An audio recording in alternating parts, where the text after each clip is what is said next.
Buenos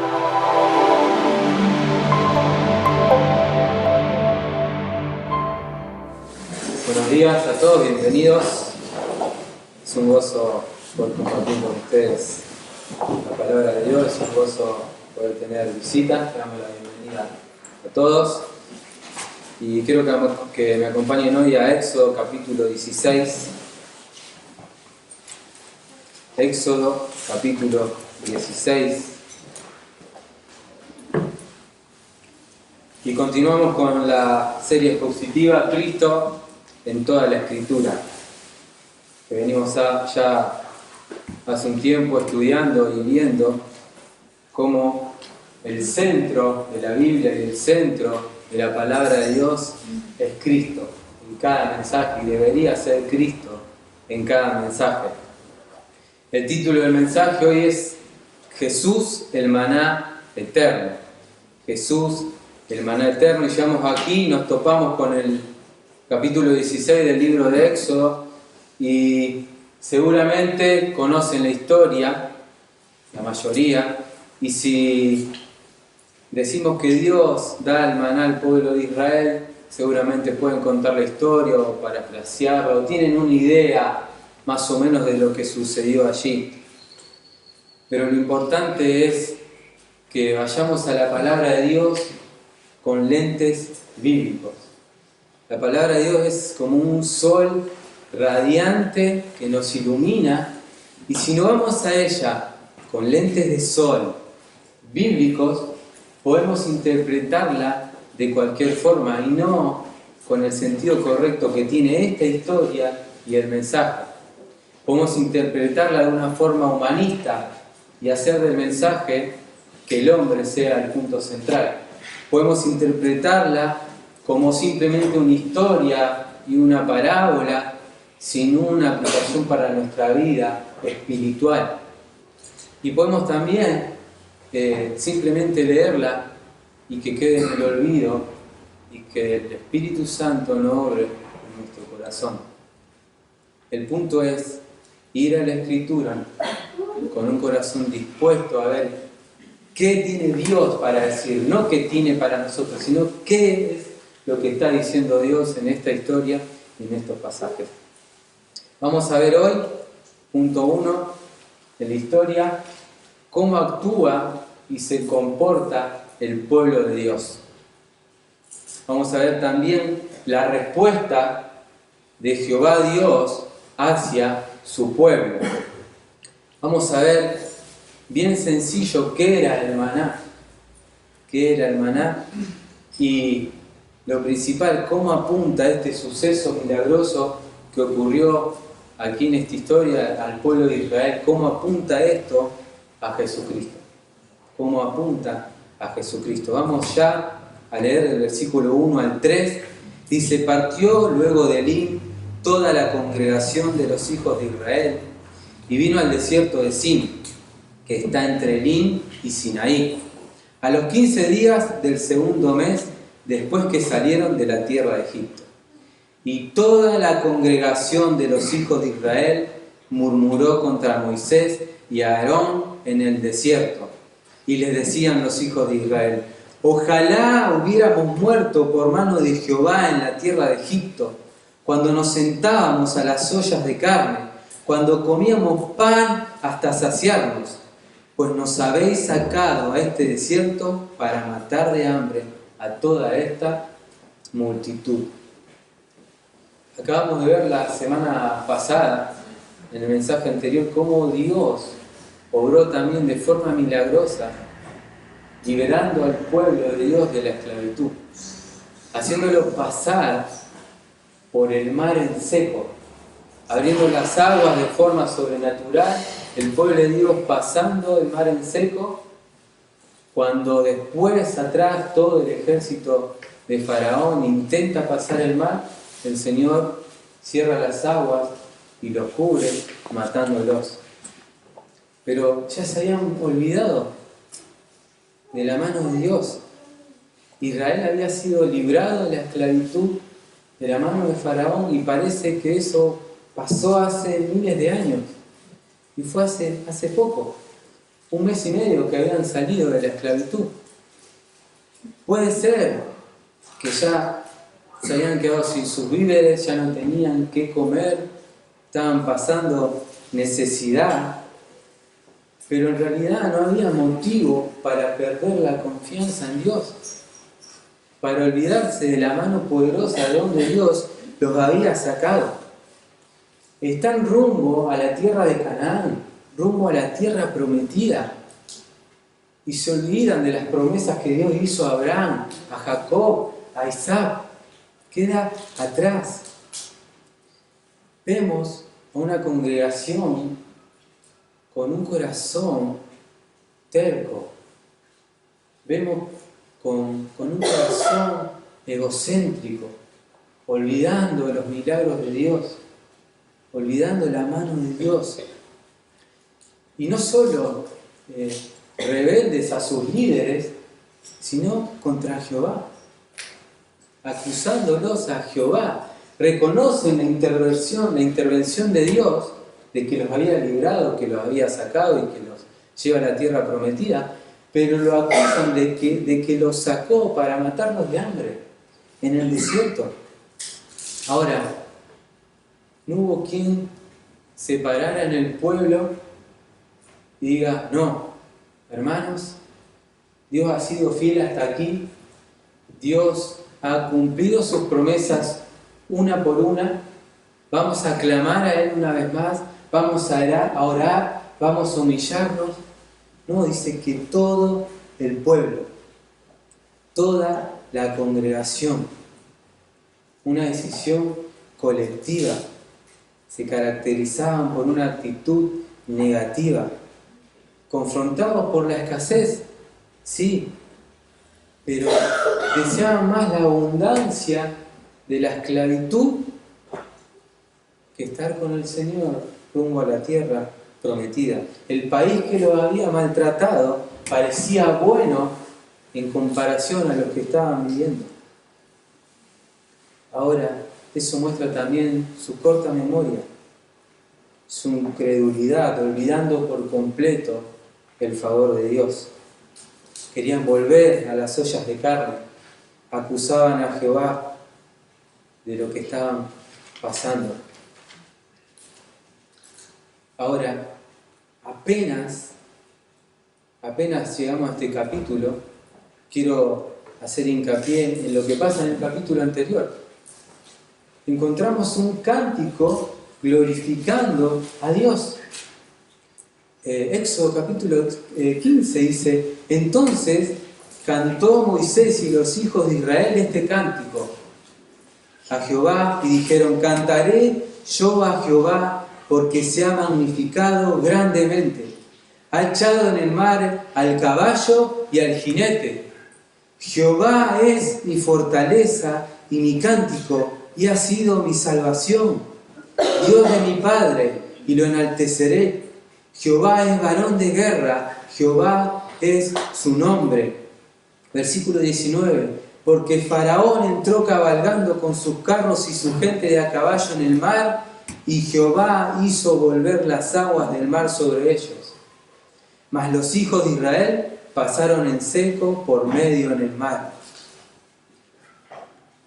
Ya se habían quejado de Dios porque no tenían agua para beber. Y Dios los lleva a un lugar, le da aguas dulces, le da palmeras para que descansen, y así todo se quejan contra Él, se quejan contra Jehová, olvidando la mano de Dios sobre ellos. Dice Hebreos 3:12: mirad, hermanos, que no haya en ninguno de vosotros corazón malo, incredulidad para apartarse del Dios vivo. Ahora, ¿te identificas en algún momento de tu peregrinar por esta vida? Si es que Dios te ha salvado, si es que Dios te ha sacado de la esclavitud, ¿te identificas? ¿Reniegas quizás de que Dios te esté haciendo pasar por una prueba? ¿Dudas de la fidelidad de Dios en tu vida? ¿Dudas de sus promesas? Ahora, pasemos a la respuesta de Dios hacia el pueblo. Un pueblo desagradecido, olvidadizo y quejoso. Vemos la respuesta de Dios llena de gracia.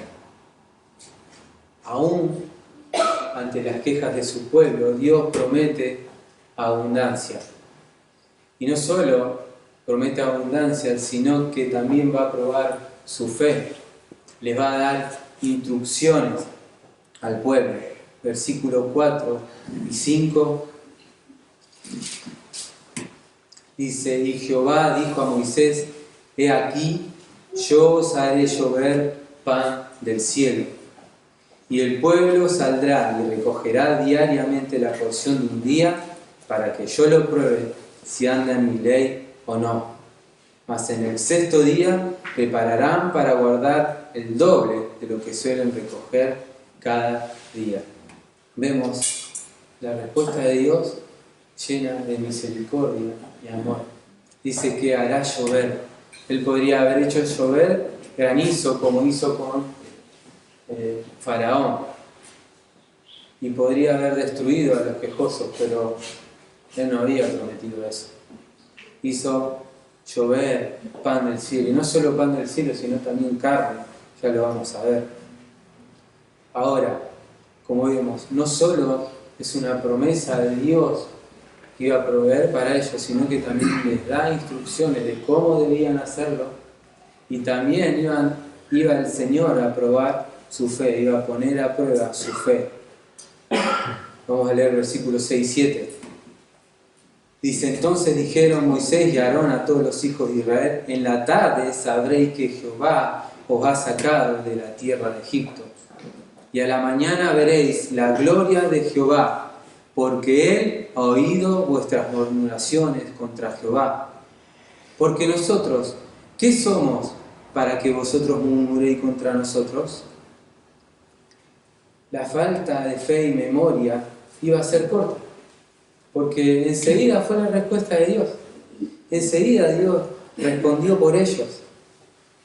No solo iba a suplir su necesidad con carne y con pan, sino que le iba a recordar que Él era su Dios, que Él era Jehová, el Dios de ellos. Yo soy el que soy, decía el Señor.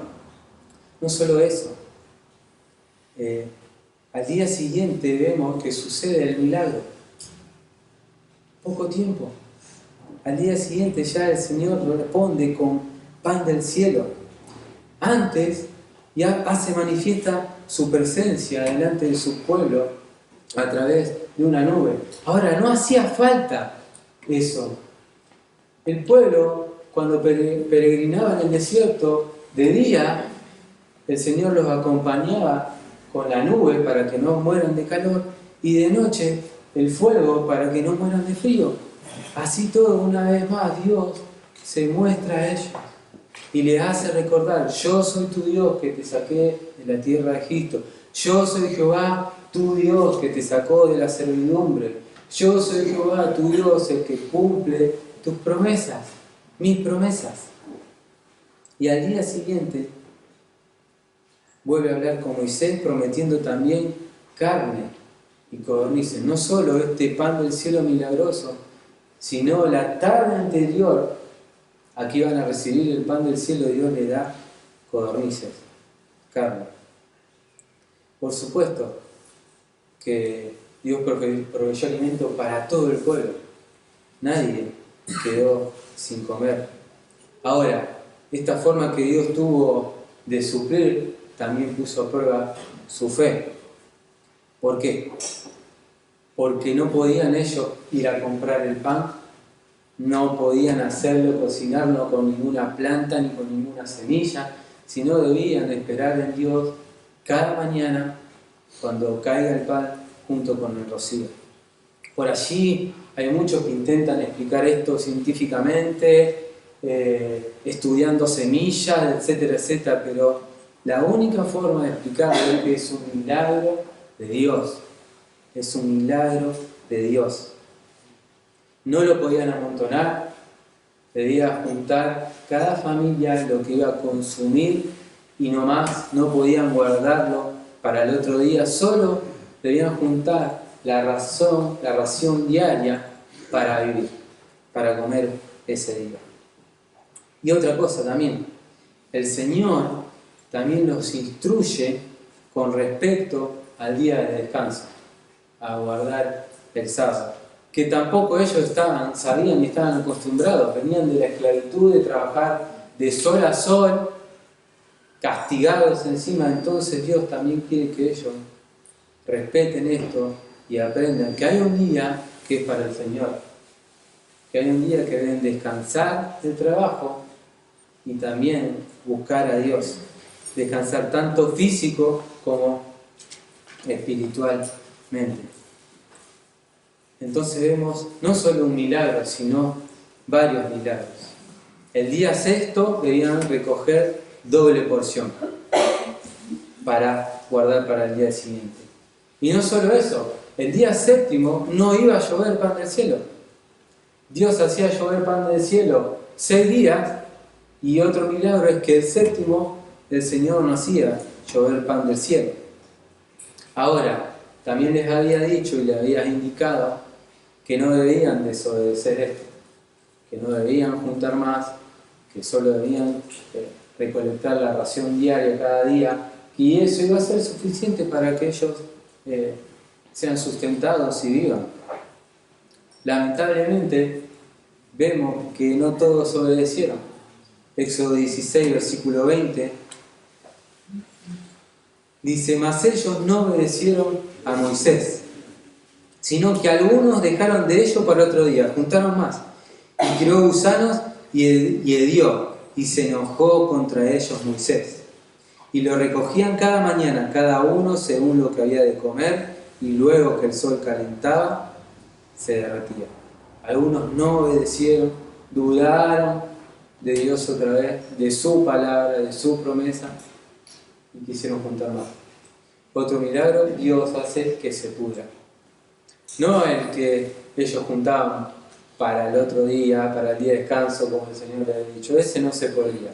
Pero si ellos juntaban de más, agusanaba y olía mal. Ahora, vamos a ver qué es ese pan que Dios le mandó. ¿Qué es este pan del cielo que Dios mandó milagrosamente? De hecho, el pueblo va a ver el milagro, va a probarlo, va a gustar de él, y se van a preguntar: ¿qué es esto? Maná significa esto, ¿qué es esto? Nunca habían probado algo igual, nunca habían visto algo semejante. No era un alimento tradicional, no era algo natural, era un milagro de Dios. Ahora, por comerlo no iban a tener ningún don especial, por comer este pan no iban a tener visiones ni nada sobrenatural. Simplemente Dios lo usó para suplir la necesidad en ese momento. Pero sí vamos a ver otro pan más adelante. Sí vamos a ver otro pan que sí te puede dar vida eterna, que sí puede cambiar tu vida, y es un reflejo de este maná que Dios dio al pueblo de Israel. Entonces vamos a ver qué era este pan. Versículo 31. Y la casa de Israel lo llamó maná, porque no sabían qué era. ¿Qué es esto?, se preguntaron. Y era como semilla de culantro, blanco, y su sabor como las hojuelas de miel. Sencillo, muchos también quieren hacer una predicación teológica sobre el maná, indagar. No, es un milagro de Dios. Sencillo, pero es un milagro de Dios. Es pan que hizo caer del cielo. Algunos dicen que era como semillas blancas, tenían un sabor especial que nunca antes habían probado, lo podían identificar como la miel, pero nunca antes habían probado algo igual. Ahora, cuando caía junto con el rocío, luego que se iba el rocío, ellos podían juntarlo del suelo. Y estuvieron 40 años así, cada día juntando el pan que Dios le daba del cielo, hasta que llegaron a la tierra prometida. Eso era lo que hacían. Ahora, también más adelante se quejaron. Hoy no vamos a meternos ahí, pero también se quejaron de la comida que el Señor les daba. Hasta aquí conocemos la historia y realmente debemos maravillarnos. Debemos ver la fidelidad de Dios, su actuar sobrenatural hacia un pueblo quejoso, egocéntrico, que quería volver a las ollas de Egipto. Pero, ¿cómo conectarlo con Jesús? ¿Qué tiene que ver este pan del cielo? ¿Qué tiene que ver esta historia con Jesús? Tanto tiempo después, ¿qué conexión tiene el maná con Jesucristo? Para eso debemos ir a los evangelios. Y el capítulo de Juan es el que más habla de este tema. Vamos a Juan capítulo 6. Juan capítulo 6, y nos quedamos allí. No lo vamos a leer todo, pero para entrar un poquito en el contexto, multitudes seguían a Jesús. Miles de personas seguían a Jesús por sus señales y milagros que hacía. Pero poco entendían verdaderamente quién era Él. Poco podían verlo realmente como el Hijo de Dios. Jesús hace énfasis en sus enseñanzas una vez tras vez con el mismo tema. Cada vez que enseñaba algo hacía énfasis en eso, y acá vemos que va a hacer énfasis en lo que Él era Él, en lo que Él representa, en lo que Él vino a hacer. Había alimentado a una multitud con solo 2 peces y 5 panes. Tenían a la vista la gente los milagros, las señales que Jesús había hecho. Ahora, no lo veían como el Hijo de Dios, no lo podían ver. Jesús conoce las intenciones de la multitud. Vamos a leer el versículo 26 y 27. Dice, les respondió Jesús y dijo: de cierto os digo que me buscáis, no porque habéis visto mis señales, sus milagros, sino porque comisteis de los panes y os saciasteis. Trabajad no por la comida que perece, sino por la comida que permanece para vida eterna, la cual el Hijo del Hombre os dará, porque a éste señaló el Padre, que es Dios. Jesús conoce las intenciones de la multitud y Él quiere que vean realmente lo que es Él. La gente lo buscaba para hacerlo rey, para hacerlo un rey terrenal. No lo buscaba como el Mesías, como el Hijo de Dios. Y se seguían preguntando qué había que hacer, qué había que cumplir. Y el Señor le responde, versículo 28, ¿qué haremos para realizar las obras de Dios?, le preguntaban. Respondió Jesús y le dijo: esta es la obra de Dios, que creáis en el que me ha enviado. Entonces le dijeron, versículo 30, ¿qué señal pues haces tú para que veamos y te creamos? ¿Qué obras haces? No se daban cuenta que hacía nada, había alimentado a miles de personas y que esa era la señal y la muestra de que era el Hijo de Dios y que tenía poder para salvarnos. Ellos le dicen, versículo 31, nuestros padres comieron el maná en el desierto, como está escrito, pan del cielo les dio de comer. Versículo 32, y Jesús les dijo, de cierto os digo, no os dio Moisés el pan del cielo. Y esto es claro, no os dio Moisés el pan del cielo, sino mi Padre os da el verdadero pan del cielo. ¿Los trae otra vez acá? No se queden con el pan de sus padres, no tienen que hacer ninguna obra, los lleva a Él. Él es el verdadero pan del cielo. Pero ellos no entendían, estaban ciegos. insisten en que les dé más señales. Habían comido de forma sobrenatural, como sus padres, pero no podían ver a Jesús como el Mesías, como el Hijo de Dios.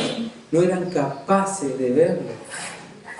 Revelaban la dureza de su corazón, vez tras vez. No querían creer en Él, no podían creer en Él, no podían creer en Él.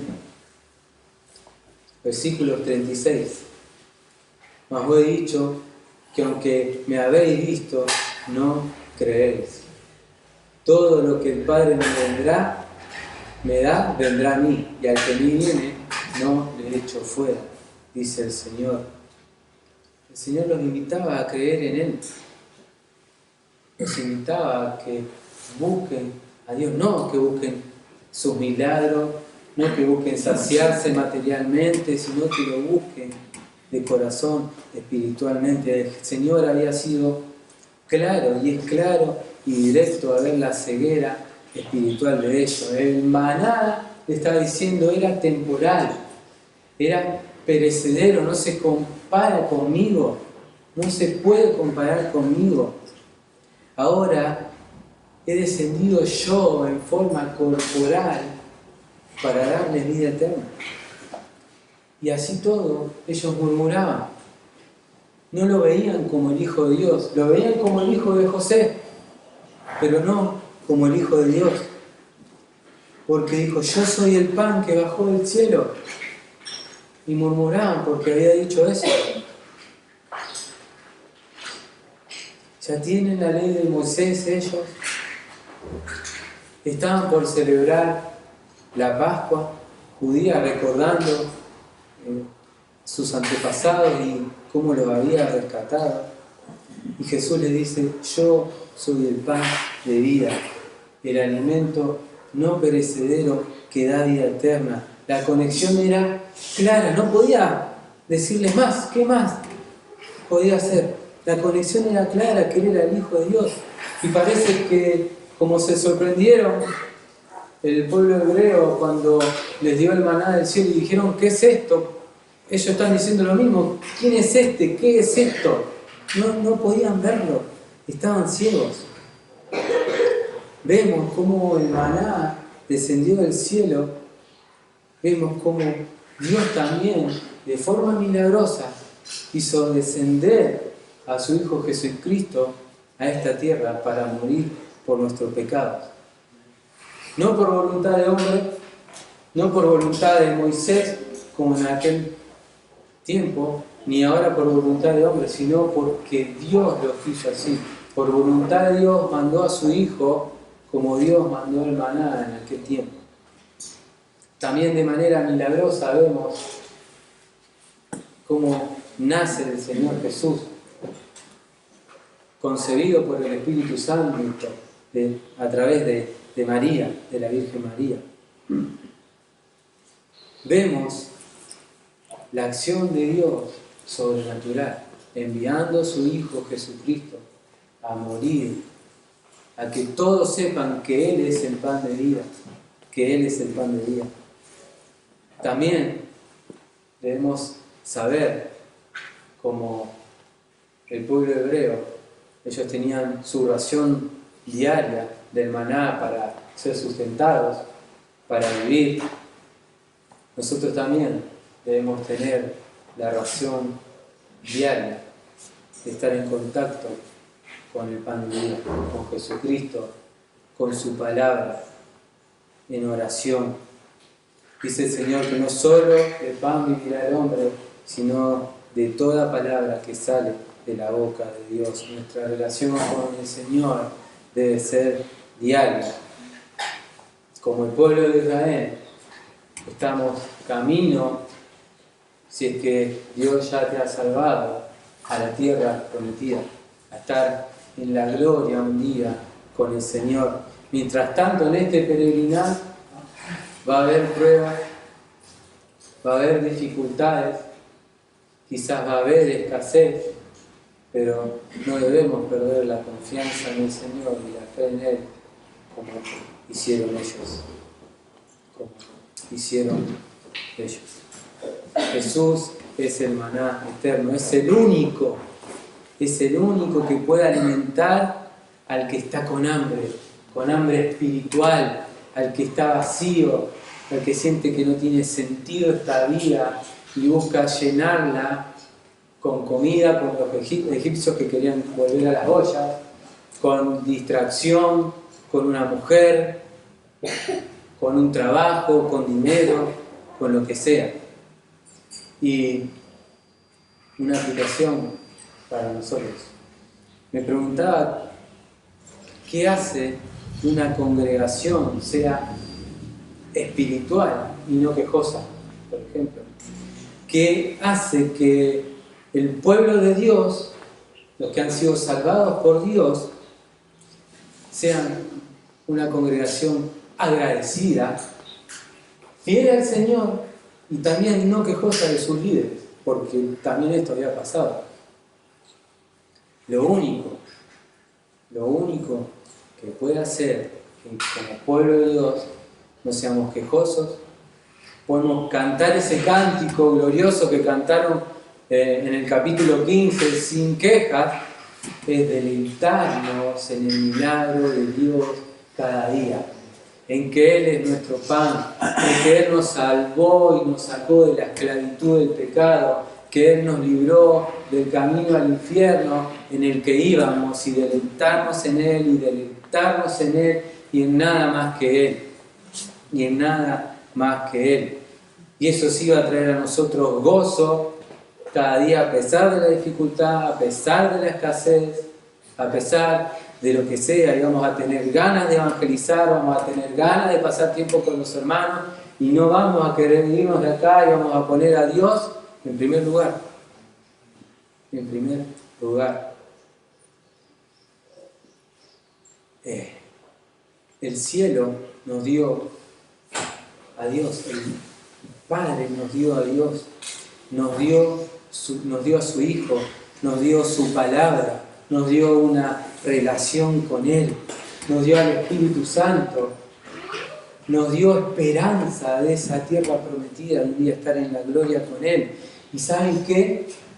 No merecíamos nada de eso. ¿Y sabes qué? No mereces nada de eso. Es solo por gracia, como la respuesta de Dios al pueblo en ese momento, o igual. Por gracia soy salvo, y esto no es de vosotros, es don de Dios para que nadie se gloríe. No busquemos el alimento físico, quiero decir con esto. No busquemos el dinero, no busquemos las comodidades, ni una iglesia que te levante el ánimo y te diga que va a estar todo bien. No es así el Evangelio, no dice esto la palabra de Dios. Jesús es el alimento.